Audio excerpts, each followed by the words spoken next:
Now back to tonight's other big story, and it's a major one, the Jim Comey memos. Now, we now know what's in those memos, and now the Justice Department watchdog also knows what's in those memos, and now he wants to investigate whether two of them have leaked classified information on the inside of them when he gave some of those memos to his good buddy at Columbia just uptown here, who was at the Justice Department. Fox News Chief Intelligence Correspondent Catherine Herridge is trying to stay up with this, but man, this book tour is getting quite interesting, isn't it, Catherine? It is, Brian, and thank you. Fox News confirms that Comey is under investigation by the Justice Department's internal watchdog, the Inspector General, for leaking the memos, whether he mishandled classified information, as well as his communications outside the FBI, including reporters.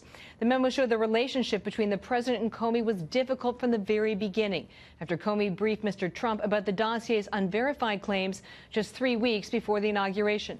Those who support the president say the memos show he wanted the Russia claims investigated. With Comey writing, the president said it would be good to find out, but that he hadn't done anything and hoped I would find a way to get out that we weren't investigating him. President's critics say another memo shows he crossed the line when he talked with Comey about a loyalty pledge. Comey wrote, I replied that he would always get honesty from me. Trump paused and said, that's what he wants, honest loyalty. I replied, you will get that from me. Of the 15 pages of memos, 8 contained classified information at the secret, which is highly sensitive, or confidential level. And that seems to be at odds with Comey's congressional testimony after he was fired. My thinking was, if I write it in such a way that I don't include anything that would trigger a classification, that'll make it easier for us to discuss within the FBI and the government, and to hold on to it in a way that makes it accessible to us. But in this very first memo in January of 2017, Comey knew his conversations with the president were sensitive and not public information.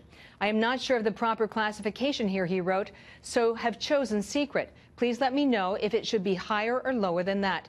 So tonight we have a serious investigation by the Inspector General at the Justice Department and another apparent conflict between the documents and Comey's testimony, Brian. And it's, you know, you can't say this is political or President Trump's DOJ. It's an Inspector General appointed by President Obama, correct? That's correct. That's correct. Catherine, great job. You make it sound so simple, but yet we know it's really complicated. I appreciate that. Okay. Meanwhile, straight ahead, have a great weekend, Catherine. Comey spoke about leaking the memos during the interview with George Stephanopoulos earlier this week. You know, the interview that never ended? Take a look. The president's tweeted innumerable times calling you a leaker.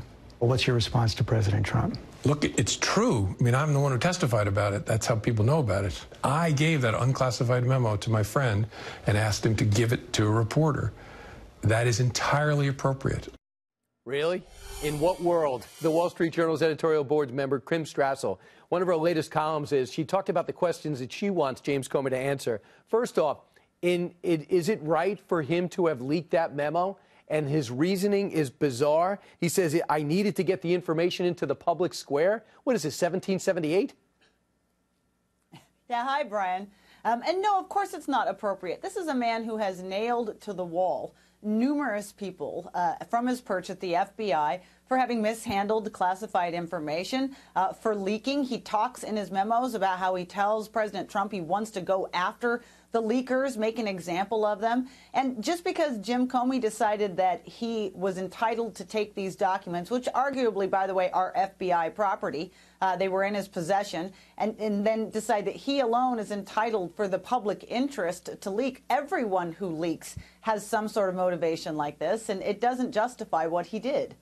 He had 4 memos out. 2 of them they're taking another look at. Meanwhile, his deputy, Andy McCabe, clearly is in trouble. He told multiple lies, so he's going to be skewered. We're going to find out if the criminal referral will result in charges. But looking at Comey in particular, I have a little problem. For example, his pull-aside in the Oval Office. That is very similar to the pull-aside in Trump Tower. If you have a new person into politics who's used to running a major organization and wants to have a confidential conversation, if you know more about how it's done, how about this, Jim Comey? Instead of jotting it down after you leave, hey, Mr. President, no offense, I'm sure you don't realize I shouldn't really be one-on-one with you. Let's get somebody else in the room for your own, just so you don't have a problem later. There are so many ways to avoid the problem. Instead, we hear about the voice in his head, and he writes in longhand, and we eventually get a best-selling book. There does seem to be almost a sense of entrapment in these memos, as though he was urging the president to do things so that he could then run back outside and write down the bad things the president had done in his mind. And by the way, the double standard here too, Brian, I think is glaringly evident. Jim Comey tells us in his book and on this tour about the doubts he had about Loretta Lynch and her judgment, some of the orders she gave him. But do we have any conversations between him and her that were memorialized?